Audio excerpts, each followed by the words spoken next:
কলকাতার আরজি কর medical college হাসপাতালে মহিলা চিকিৎসককে ধর্ষণ করে খুন। দোষীদের শাস্তির দাবিতে প্রায় রোজই উত্তাল হচ্ছে তিলোত্তমা। গত এক সপ্তাহের বেশি সময় ধরে নানা প্রশ্নে কার্যত বিব্রত দেখিয়েছে বাংলার শাসক দল তৃণমূল কংগ্রেসকে। কখনো সেই প্রশ্ন উঠেছে দলের অন্দর থেকে, আবার কখনো বাইরে থেকে।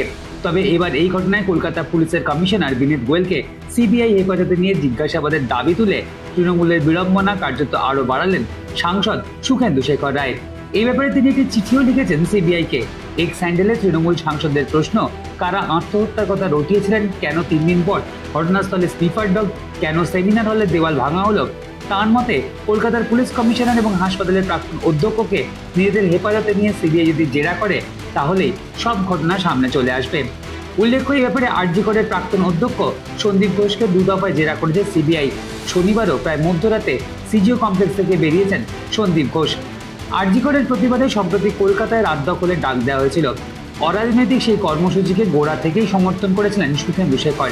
তিনি জানিয়েছিলেন মেয়ের বাবা নাতনির দাদু হিসেবে এই প্রতিবাদে তিনি সামিল হবেন এবং হয়েওছিলেন।